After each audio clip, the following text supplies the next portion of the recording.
Winning a Super Bowl is the pinnacle of success in an NFL career. It is the crowning accomplishment that validates an individual's efforts and solidifies their place in NFL history. Yet a majority of NFL players will never reach the summit of the NFL season. In this video, we're going to cover the best players that have never won a Super Bowl in their careers. For this list, we're going to focus on players that competed after the year 2000, starting with 2006 NFL MVP LaDainian Tomlinson. Tomlinson was drafted in 2001 by the San Diego Chargers with the 5th overall pick. He would rush for over 1,000 yards in each of his first 8 seasons and would record double-digit rushing touchdowns in his first 9. In 2006, Tomlinson would win the NFL MVP and Offensive Player in the Year with his dominating performance. During this season, he rushed for 1,815 yards and set the single-season record for rushing touchdowns with 28 and total touchdowns with 31. In his career, he played in 2 AFC Championship games, one with the Chargers and the other with the New York Jets. However, his team was not able to win either of these chances to make the Super Bowl. LaDainian Tomlinson has number 21 retired by the San Diego Chargers in 2015 while being inducted into their Hall of Fame. In 2017, during his first year of eligibility, he would become a member of the Pro Football Hall of Fame.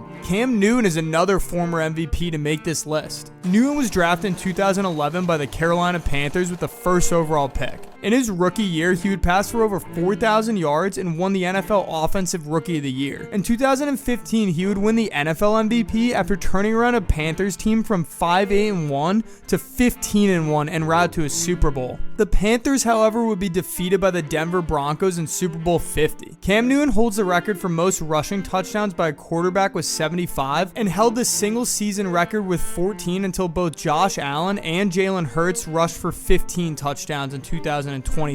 Switching to the defensive side of the ball, Brian Urlacher was never able to win a Super Bowl during his 12-year NFL career. Drafted in 2000 by the Chicago Bears, Urlacher played all of his 12 seasons with the team. He burst onto the NFL scene and won Defensive Rookie of the Year in 2000. In 12 seasons, he would make first-team All-Pro in 4 of them and was invited to the Pro Bowl in 8. During the 2005 season, he was the leader of a Bears team that allowed the fewest points per game and forced the most turnovers. With his contributions to the team, he would win NFL Defensive Player of the Year for the 2005 season. In 2006, Urlacher would appear in the Super Bowl after another incredible season with the Bears. However, the Bears would lose to the Indianapolis Colts 29-17. In 2018, he would become a first-ballot Hall of Famer and holds both the single-season and career tackles record for the Chicago Bears. Another member of this list to play in a Super Bowl is Randy Moss. Moss was drafted in 1998 by the Minnesota Vikings, where he would play for the team for 7 years. In his rookie year, he would lead the league in receiving touchdowns with 17 and win NFL Offensive Rookie of the Year. With the Vikings, he would play in 2 NFC Championship games, but would lose both appearances with the team. In 2005, he was traded to the Oakland Raiders, where he spent 2 of his forgettable years during his legendary career. However, during the 2007 NFL Draft, the Raiders would trade Moss for a 4th-round pick to the New England Patriots. In New England, he would unite with Tom Brady and set the single-season receiving touchdowns record with 23. The Patriots would complete a perfect 16-0 regular season en route to Super Bowl 42. Yet their perfect season was cut short as they were defeated by the New York Giants 17-14 in a thrilling game. Moss would spend 2 more seasons with the Patriots before being traded to the Vikings in 2010. He would end up being dropped and claimed off the waiver wires by the Tennessee Titans, but was not re-signed in the offseason. He would announce his retirement in 2011, but would return to the NFL in 2012 when he signed a 1-year contract with the San Francisco 49ers. The 49ers would end up competing in the Super Bowl that year, however, they would be defeated by the Baltimore Ravens. Patrick Willis was also on this 49ers team that played in Super Bowl 47. Drafted in 2007, he spent all 8 years of his NFL career with the team. Willis led the league in tackles in both 2007 and 2009, winning Defensive Rookie of the Year in 2007 as well. Though his career was cut short due to injuries, Wilson made first-team All-Pro in 5 of his 8 seasons and second-team in another. He would be selected to the Hall of Fame in 2024. Terrell Owens was also drafted by the 49ers, but in 1996. While T.O. is known for his antics and outlandish touchdown celebrations. He was also a dominant receiver. Owens spent 8 seasons with San Francisco where he led the league in receiving touchdowns in 2001 and 2002. In his 15-year career, he would accumulate over 1,000 yards in 9 of the seasons and would be named first-team All-Pro in 5 of them. While with the Niners, he would make a single NFC Championship appearance but would not play in a Super Bowl. But in 2004, Owens would sign with the Philadelphia Eagles and they would reach Super Bowl 39. Earlier in the season, Owens had fractured his fibula but played through the injury in the Super Bowl and accumulated over 1,000 yards on a broken leg. Despite his efforts, the Eagles would lose to the Patriots 24-21 on a last-minute field goal. In 2006, while with the Dallas Cowboys, T.O. would once again lead the league in receiving touchdowns. He would ultimately retire in 2010. While Owens was seemingly snubbed from the Hall of Fame in his first 2 years of eligibility, most likely due to his off and on the field antics, he would eventually be inducted in 2018. Winning a Super Bowl is hard, and so is starting an NFL channel. If you're enjoying the content, please consider subscribing. I really appreciate it. Some players on this list come far closer to winning a Super Bowl than others. Matt Ryan and Julio Jones found themselves in the Super Bowl with a 25-point lead before suffering the biggest comeback in Super Bowl history. Both players were drafted in the first round by the Atlanta Falcons, Ryan in 2008 and Jones in 2011. Ryan was the 2008 Offensive Rookie of the Year. In 2016, he was just 66 yards short of throwing for over 5,000 yards. He would throw 38 touchdowns and just 7 interceptions. This performance was good enough to win him the Offensive Player of the Year and the MVP. Julio Jones averaged over 100 yards per game from 2013 to 2016 and led the league in receiving yards in 2015 as well as 2018. In their prime, these two were a devastating combination and helped lead the Falcons to an NFC Championship appearance in 2012 and their infamous Super Bowl appearance in 2016. This combination was so good that offensive coordinator Kyle Shanahan forgot that running the ball was an option and the Falcons would lose the Super Bowl to the New England Patriots. Another legendary wide receiver on this list is Larry Fitzgerald. Fitzgerald was drafted in 2004 by the Arizona Cardinals and played all 16 years of his NFL career with the team.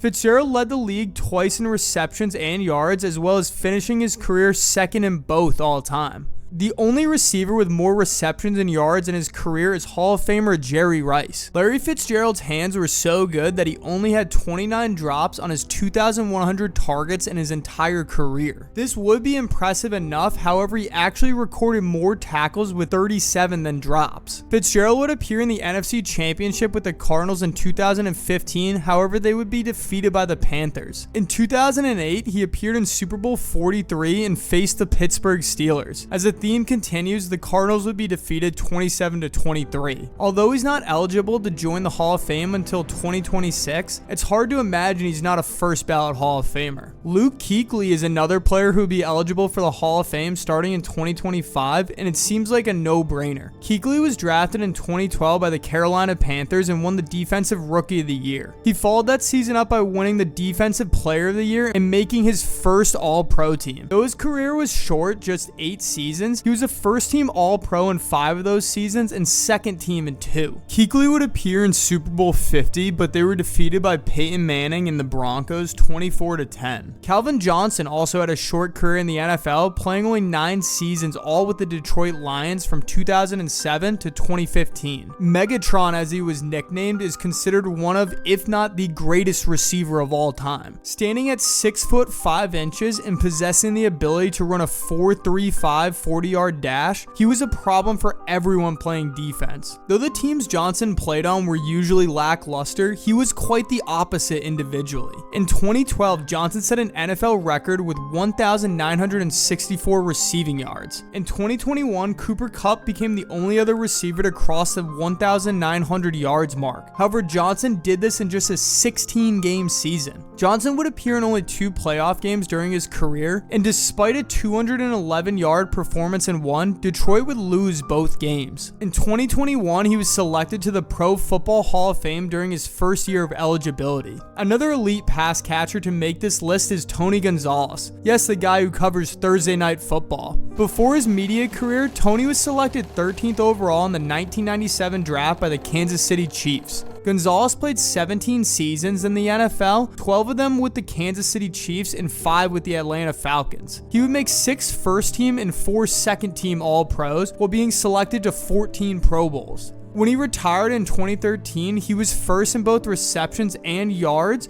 and second in touchdowns amongst tight ends. In 2012, the Atlanta Falcons reached the NFC Championship game, however they would fall short to the 49ers. The conversation for greatest tight end of all time cannot be had without involving Tony Gonzalez, making it well deserved when he was inducted into the Hall of Fame in 2019. It was, however, a shock when Antonio Gates was seemingly snubbed from the Hall of Fame in 2023. Gates, another tight end, played 16 years in the NFL, all with the Chargers organization from 2003 through 2018. He's another person who needs to be discussed in the greatest tight ends of all time, however usually falls somewhere around the number 5 spot. Gates finished his career with 116 touchdowns, the most amongst tight ends, and reached the AFC Championship in 2007 with the San Diego Chargers. It's hard to deny his success and longevity that helped put him on this list of best players to never win a Super Bowl. Someone who was inducted into the Hall of Fame in 2023 was the 2002 Defensive Rookie of the Year, Julius Peppers. Peppers had a long 17-year career in the NFL, playing for the Carolina Panthers, Chicago Bears, and the Green Bay Packers. He was able to produce 159.5 sacks in his career, putting him 5th all-time in NFL history. During his career, he would appear in 5 NFC Championship games, 2 with the Panthers, 1 with the Bears, and an additional 2 with Green Bay.